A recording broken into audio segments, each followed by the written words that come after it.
कभी सोचा है कि इतिहासकार गुजरे हुए जमाने को कैसे समझते हैं, खासकर उस 1000 साल के लंबे दौर को जो लगभग 700 से 1750 ईस्वी तक चला था।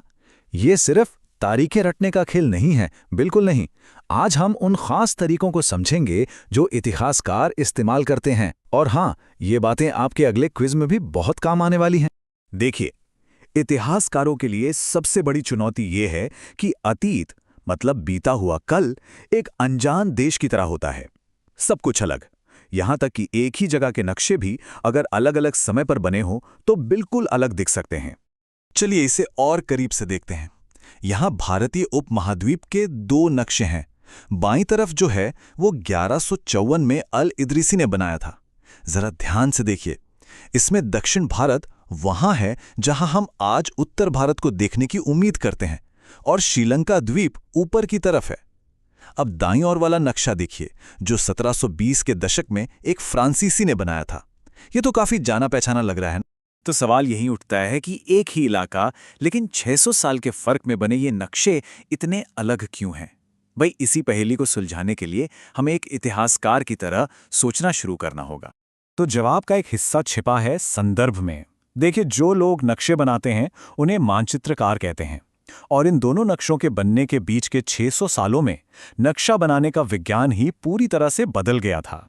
अच्छा, जैसे नक्शे हमें धोखा दे सकते हैं, वैसे ही शब्द भी दे सकते हैं, और यही हमें लाता है इतिहासकार के पहले टूल पर, यह समझना कि वक्त के साथ शब्दों के मतलब भी बदल जाते हैं। मिसाल के तौर पर हिंदुस्तान शब्द को ही लेते हैं। जैसा कि आप देख सकते हैं, 13वीं सदी में इसका मतलब सिर्फ पंजाब, हरियाणा और गंगा यमुना के बीच के कुछ इलाकों से था, मतलब दिल्ली सल्तनत के हिस्से। लेकिन जैसे जैसे समय बीता, इसका मतलब बदलता गया, और आज तो हम इससे पूरे भारत देश को समझते हैं। सोचिए, एक ही शब्द लेकिन मतलब में जमीन आसमान का फर्क। और तो और, विदेशी जैसा आम सा शब्द आज हमारे लिए इसका मतलब है कोई जो भारत का नागरिक ना हो, पर उस जमाने में इसका मतलब था कोई भी अजनबी जो आपके गांव या समाज का हिस्सा ना हो।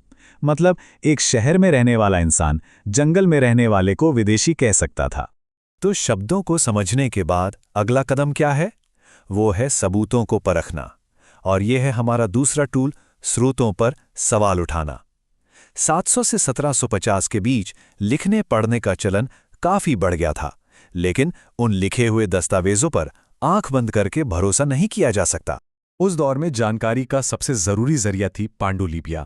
ये हाथ से लिखी हुई किताबें या दस्तावेज होते थे। इन्हें अमीर लोग, शासक और मठ वगैरह इकट्ठा करते थे। अब सोचिए, उस जमाने में कोई प्रिंटिंग प्रेस या फोटोकॉपी मशीन तो थी नहीं, तो अगर किसी किताब की और कॉपियां बनानी हो तो लिपिक यानी लिखने वाले उन्हें हाथ से एक एक करके कॉपी करते थे। अब जरा अंदाजा लगाइए, किसी की हैंडराइटिंग पढ़कर उसे दोबारा लिखने में कितनी छोटी मोटी गलतियां हो सकती हैं। और यही इतिहासकारों के लिए एक बहुत बड़ी मुश्किल बन गया। एक लिपिक ने एक शब्द गलत पढ़ा, दूसरे ने कोई वाक्य छोड़ दिया, और सदियों तक कॉपी होते होते ये छोटे छोटे बदलाव इतने बढ़ गए कि एक ही किताब के कई अलग अलग वर्जन तैयार हो गए। इसलिए इतिहासकारों को कई वर्जन की तुलना करनी पड़ती है, ये अंदाजा लगाने के लिए कि असल में लेखक ने क्या लिखा होगा। तो ये सारी कीमती लेकिन खामियों से भरी पांडुलिपियां रखी कहाँ जाती हैं? इन्हें अभिलेखागार यानी आर्काइव्स में सहेज कर रखा जाता है। इतिहासकारों के लिए ये जगहें किसी खजाने के कमरे से कम नहीं हैं। तो अब तक हमने शब्दों और स्रोतों को समझना सीखा। अब वक्त है हमारे तीसरे और आखिरी टूल का, उन बड़े सामाजिक, राजनीतिक और तकनीकी बदलावों को पहचानना जिन्होंने इन 1000 सालों में दुनिया को पूरी तरह से बदल कर रख दिया। ये दौर सच में बड़े बदलावों का था। सिंचाई के लिए फारसी पहिया यानी पर्शियन व्हील जैसी नई टेक्नोलॉजी आई। कपड़ा बनाने के लिए चरखा आया।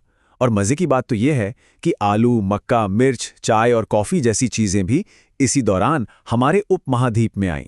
इन्होंने सिर्फ हमारा खाना पीना नहीं बदला, बल्कि पूरी अर्थव्यवस्था और समाज पर असर डाला। ये देखिए, ये है फारसी पहिया, एक सीधी सादी लेकिन बहुत असरदार मशीन जिसने किसानों को कुओं से पानी निकालने में बहुत मदद की। ये उन कई तकनीकी बदलावों में से सिर्फ एक था। टेक्नोलॉजी के साथ साथ समाज भी बदल रहा था। ये बहुत उथल-पुथल का दौर था। लोगों के एक जगह से दूसरी जगह जाने के मौके बढ़ गए। राजपूत जैसे नए समूह ताकतवर बनकर सामने आए। इसी के साथ समाज और भी पेचीदा होता गया और काम धंधे के आधार पर जातियों और उपजातियां बनती गईं। तो कुल मिलाकर एक इतिहासकार की तरह सोचने का मतलब क्या हुआ? चलिए सारी बातों को जल्दी से दोहरा लेते हैं। ये आपके क्विज के लिए भी बहुत जरूरी पॉइंट्स हैं। तो ये रहा आपका हिस्टोरियन टूल किट। पहला, नक्शों पर आंख बंद करके भरोसा ना करें, हमेशा सवाल उठाएं। दूसरा, शब्दों के पुराने मतलब को जानें। तीसरा, अपने सोर्स को परखें, याद है वो हाथ से कॉपी करने वाली बात। और चौथा, उस दौर के बड़े तकनीकी और सामाजिक बदलावों पर नजर रखें। इन तरीकों से हम अतीत को कहीं बेहतर तरीके से समझ सकते हैं। जैसा कि इस लाइन में कहा गया है, इतिहासकार अक्सर समय को बड़े बड़े हिस्सों या कालों में बांट देते हैं। इससे उन्हें किसी खास दौर की विशेषताओं को समझने में मदद मिलती है।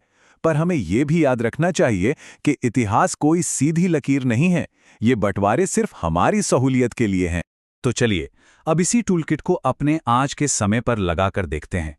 जरा सोचिए, आज से 1000 साल बाद जब इतिहासकार हमारी दुनिया को देखेंगे तो उन्हें सबसे ज्यादा हैरानी किस बात पर होगी? हमारे नक्शों पर, हमारे शब्दों पर, या फिर हमारे समाज पर? सोचने वाली बात है ना?